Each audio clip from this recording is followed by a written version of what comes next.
Support for this podcast and the following message come from Corient. Corient provides wealth management services centered around you. They focus on exceeding expectations, simplifying lives, and establishing legacies that last for generations. Leverage their exclusive network of experts to help achieve your personal and professional financial goals. As one of the largest integrated fee-only registered investment advisors in the U.S., Corient has experienced teams who can craft custom solutions designed to help you reach your financial goals, no matter how complex. Real wealth requires real solutions. Connect to a wealth advisor today at Corient.com.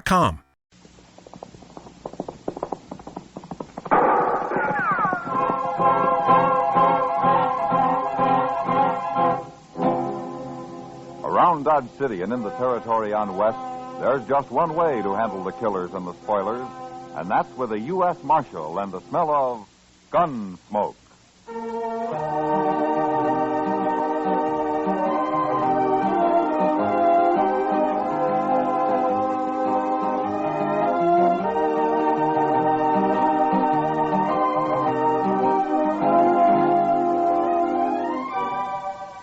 Gunsmoke, starring William Conrad, the transcribed story of the violence that moved west with young America.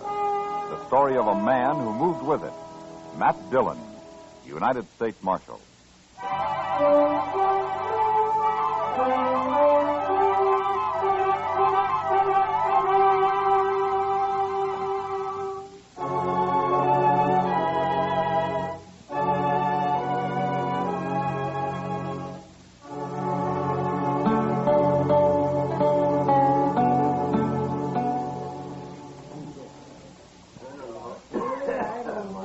That's Harry Pope over at the bar there, Mr. Dillon.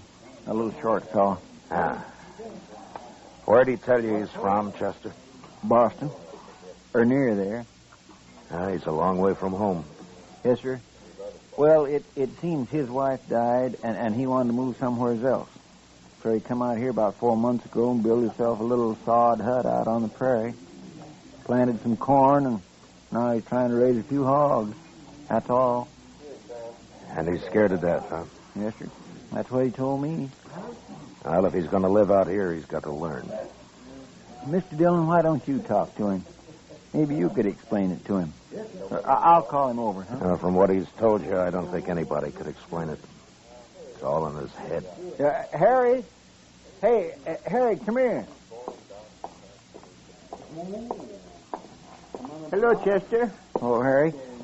This is Marshal Dillon, Harry Pope. How do you do, Mr. Pope? Why don't you sit down? Nobody ever called me Mr. Marshal. All right. Chester tells me you've been worried lately. It's the Indians, Marshal. They come scratching around at night, and they hoop and holler some, too. Yeah, I know. Tell me, do they do this every night? No, sir. But maybe once a week they do. Well, what makes you think they're Indians, Pope? I can hear them, that's why. I've got a good stout door, or they'd have been in on me a long time ago. You know what coyotes sound like? They ain't coyotes. I can hear them talk.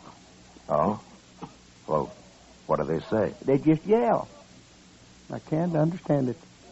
But I asked Chester here if maybe the army wouldn't come out and run them off. Marshal, if they ever catch me outside my hut, I'll be done for. Pope, let me tell you something. If what you've been hearing was Indians, you'd have been done for a long time ago. Indians don't just scratch around at night like that, and they don't come whooping and hollering like that either. Now, you've heard talk about Indians, and well, you're scared of them, and well, maybe your imagination's done the rest. No, sir. Them are Indians. They're right there. I can hear them talking, I tell you. Well, then why don't you shoot them? Well, I don't have a gun. What? Figured that'd just make it worse, Marshal, if I started shooting at them. Well, do you know how to shoot? Oh, yes. I learned in the Army. Well, then you better get a gun. A man needs one out here, Pope. And besides, if you go out of your hut after them the next time they come, you'll see what I mean. But if I kill any of them, don't you think they'll go after their whole tribe? No, Pope. I don't think they will. Well, All right, Marshal, I'll try it. I'll get me a gun today.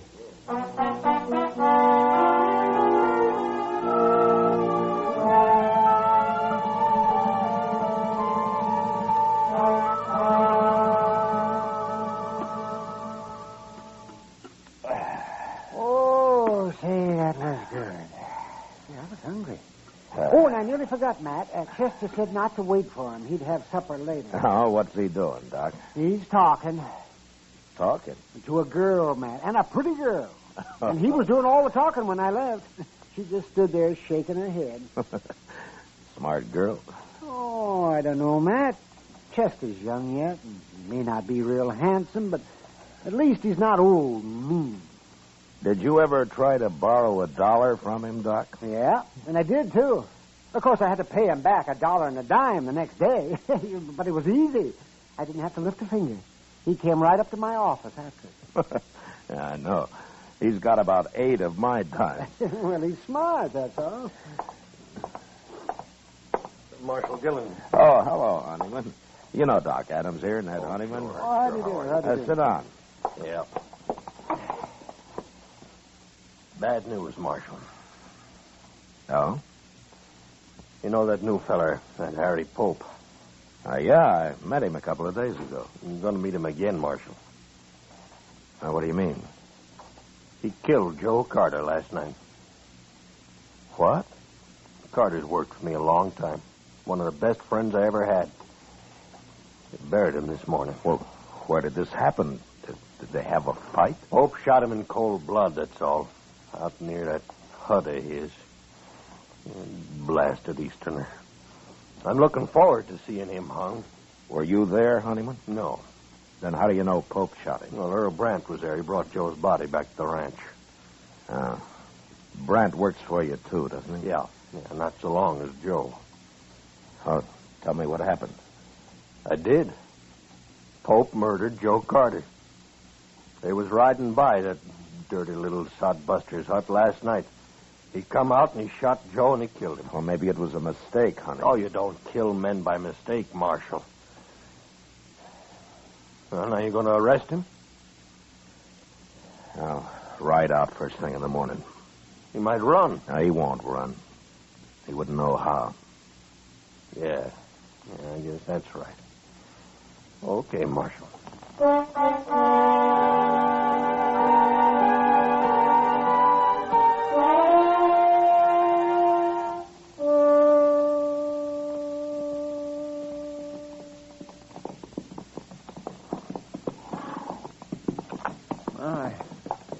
Ain't much of a place Pope's got here, is it? Well, he's only had a few months, Chester. Yeah. Besides, he's new to this country. There he is, over by the hog pen. Oh, yeah.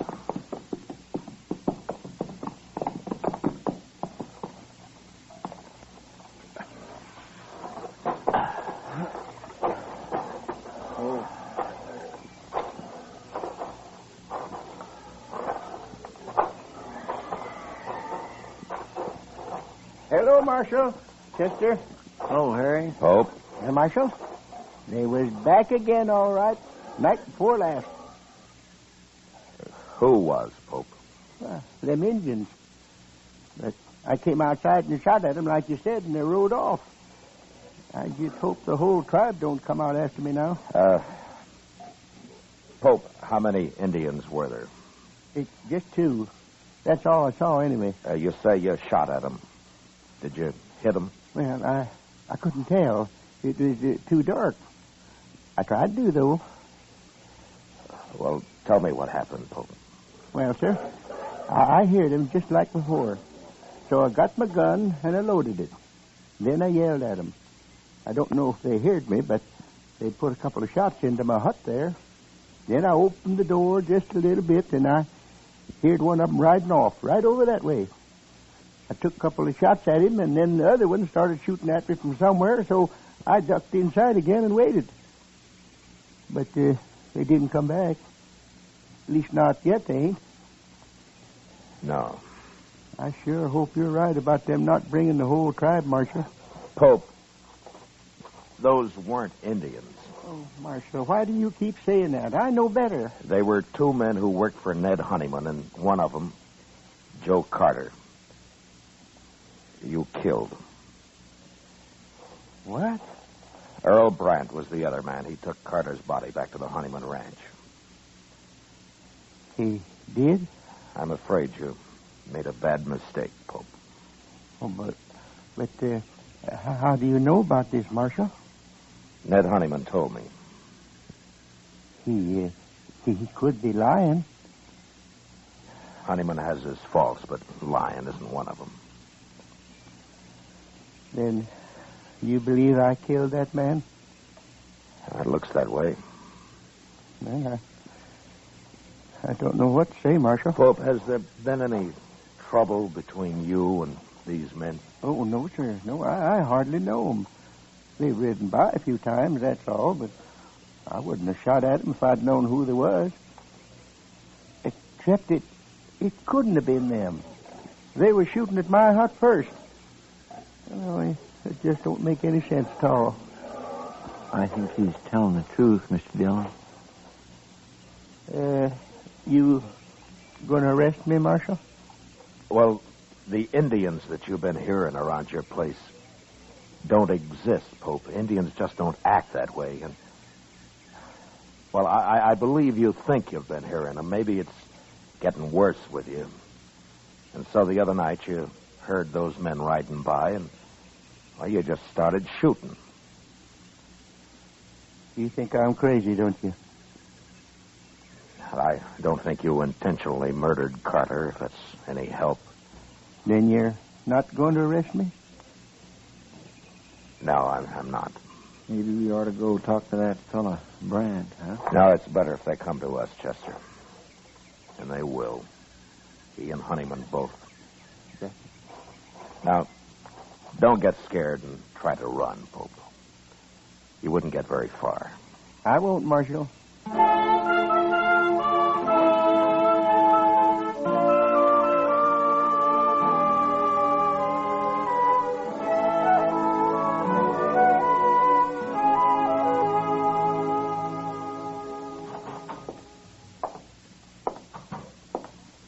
Morning, Mr. Dillon.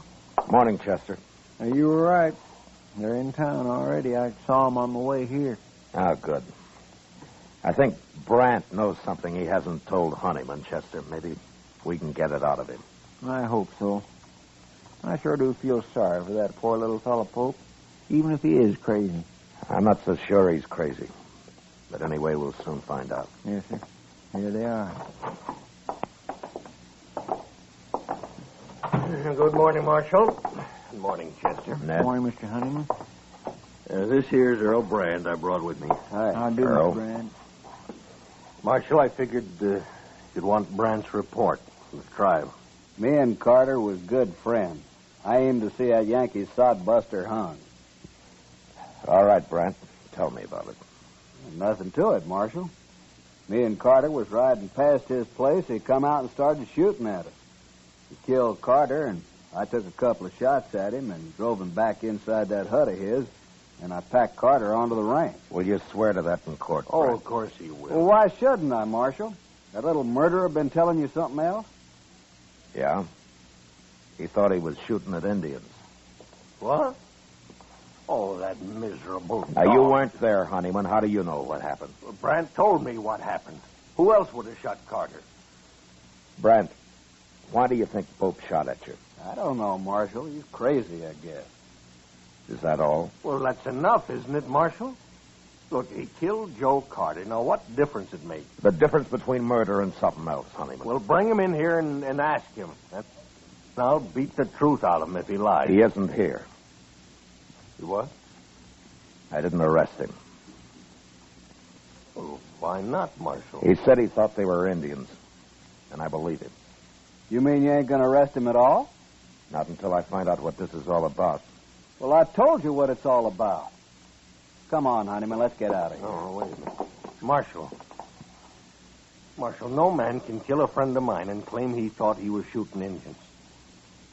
Now, what's the matter with you anyway? You think I'd let anybody get by with that? Carter was my friend, too. If the law won't see justice done, we will. Now, I'm warning you. You try to kill Pope and I'll arrest you. And if you do kill him, you'll hang for it. Well, I always thought you was a good man, Marshal. And I always respected you.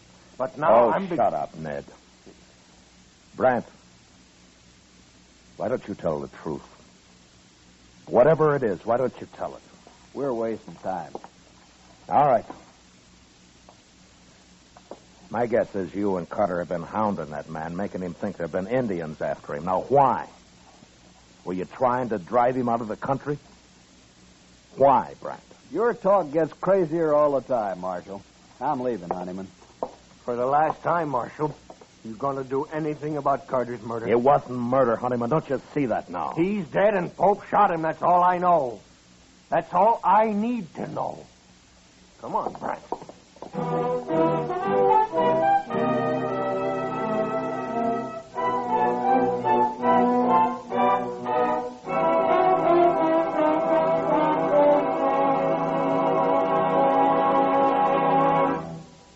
We will return for the second act of Gunsmoke in just a moment. But first, tomorrow night, man your armchair action stations and join Dick Powell as Richard Diamond, private detective.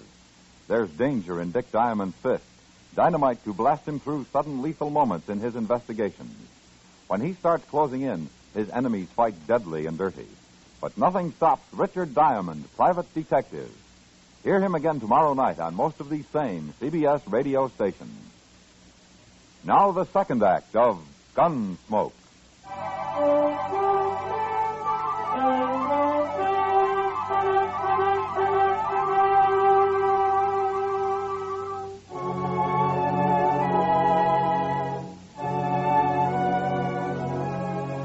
That afternoon, I rode out to see Pope. It was a bad situation, and I did a lot of thinking about it. There was only one solution I could figure out, and I wasn't sure it'd work. I found Pope weeding the few miserable rows of corn he'd planted out in front of the small bluff against which he had his pig pens and his hut built.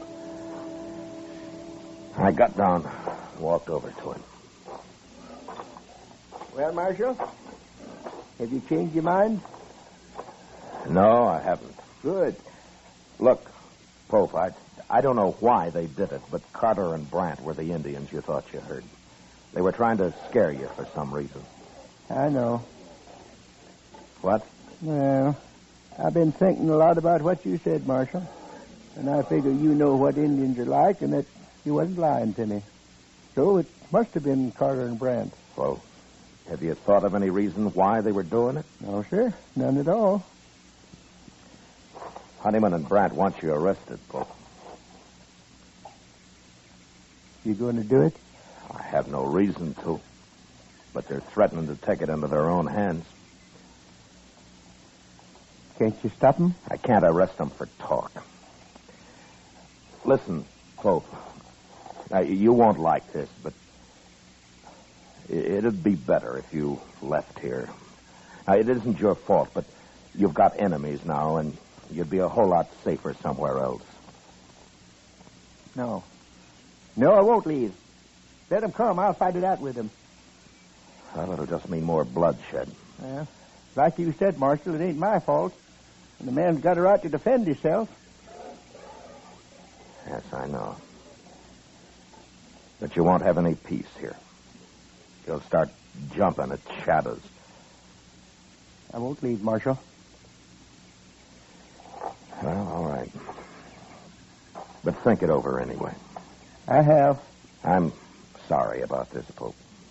Thank you, Marshal. So long. Goodbye, Marshal.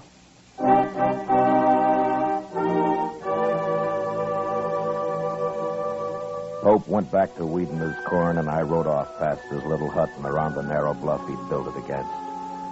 I'd gone maybe half a mile beyond when I heard 2 rifle shots behind me. I turned and raced back to the bottom edge of the bluff where I dismounted and walked up to where I could see around it. And just then I heard a horse coming along the trail, and I stepped back and waited. Whoever it was would pass within a few feet of me.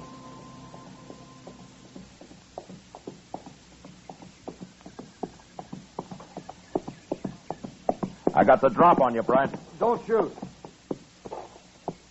Now keep your hands up. Now throw one leg over and slide off. Slow.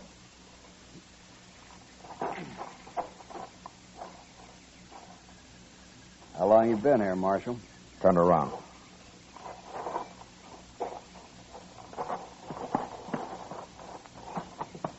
All right, you can put your hands down. I might as well tell you, Marshal. I just shot that Yankee sodbuster. Well, that's something to be real proud of, Brent. He killed a friend of mine. Pope meant no harm to either one of you. What were you trying to do to him, you and Carter? We were just having a little fun, that's all. Fun? There's no use lying now, Marshal. There never was. Well, we'd have a drink or two and ride over now and then, give him a few war whoops. He'd just sit in his hut and shake. One night I sneaked up the door. I could even hear him crying inside. He was sure scared that time. Now, that must have been a lot of fun. Not as much as next day when we'd ride back and hear all about how the Indians were after him. I even wanted the army to come out and run him off. I know. It'd been all right if he hadn't gone and bought himself a gun. I advised him to. You did? I'm sorry if I spoiled your fun, Brent. Carter's dead because of you.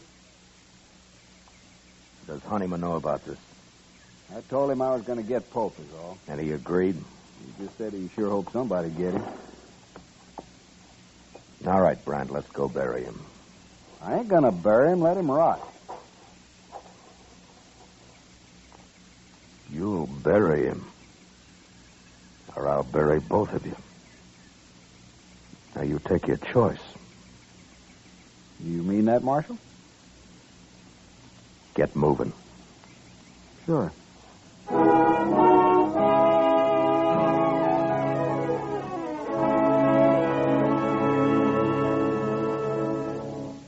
was too late to try to teach Brant anything, but Ned Honeyman was a different matter. I wanted to be sure he understood what really happened. Otherwise, he'd spread the word against me and against the law. And there were a lot of men who'd be glad to listen to him. We buried Pope near his little hut and then rode into Dodge. I kept off Front Street and rode up to the jail from the rear. Chester was waiting inside. My gracious, Mr. Dillon, I thought you'd never get back. Hello, Mr. Brand. Lock him up, Chester. What? He murdered Harry Pope. Then I'll gladly lock him up. Right back through that door, Mr. Brandt. Yeah. He says Honeyman's still in Dodge. Have you seen him, Chester? Well, Doc saw him over at the Alfraganza a little while ago. I'll be over there, then. Yes, sir. All right, Mr. Brandt, you just head on back.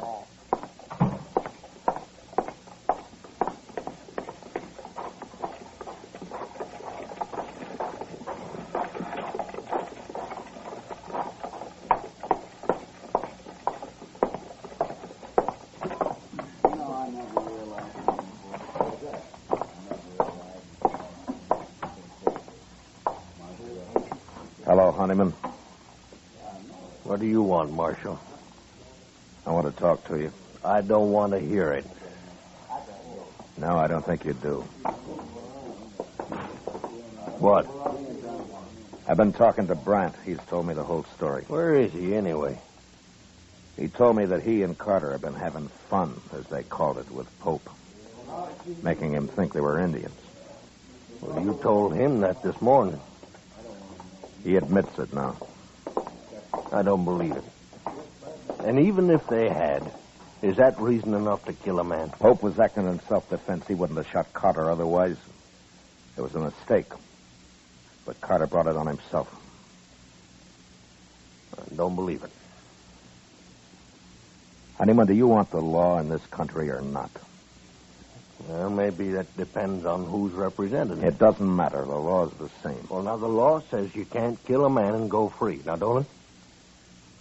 It says you can't murder a man. Well, who decides which it is, Marshal? You or me? I'd like you to decide this time, Honeyman. You mean that? Yeah. All right, Marshal. You go and arrest Pope and get him hung. That's how I've decided. Pope's dead. What? You wanted him killed, and he's been killed. What do you mean? You said this morning you'd take justice into your own hands, didn't you? Well, yes. Well, it worked. Pope's dead. How do you know? He was out weeding that little patch of corn he planted. I think he planned to feed his pigs with it, mostly. And he took 2 rifle bullets in the back. Who did it? Are you satisfied, Honeyman? Is that how you wanted it? Who did it, Marshal? All Pope had was a sod hut and a few pigs. He didn't know what this country was all about. He might have learned, but your friends got him so scared, Brant told me, that he'd sit in his hut and cry. Look, And then one night he loaded his gun and he went outside to fight. That took a lot of courage, Honeyman, for a man like Pope. But he did it. And today I told him he'd better leave his place, that you and Brant had threatened him and would give him trouble. What did he say? He said he wouldn't go. He said he'd stay and fight. And so he He did. stayed. He didn't get a chance to fight. What's a man like Pope know about protecting himself? Brant. Shot him in the back. Twice. All Pope had in his hands was a hoe. Marshal. Well, I don't know what to say. Brant's in jail. I'm going to see him tried for murder. And he'll be hung. Yeah, but I guess I'm just as guilty as he is. You could have stopped it. But you encouraged it. You wanted justice done, Honeyman, and fast. Well, I didn't understand. You didn't take time to. The law was too slow for you. I'm not very proud of what's happened. The law's new out here, Honeyman, and sometimes I think the only time people want it's when it seems to act the way they would act themselves if there weren't any law. But it won't work that way. According to the law, you're right or you're wrong. You're guilty or not guilty. People out here have had a hard time accepting that. But there won't be much law till they do. And men like Pope will go on dying, no matter how many Brants get hung for it. Marshal, would it help? Would it help the law if I get up in court and take my share of the blame for this? Yeah. Yeah, Honeyman, it'd help. Well, I'll do it. Good. I'd be proud to buy you a drink, Honeyman. Oh, sure, Marshal. I thank you. Sam, set out 2 glasses.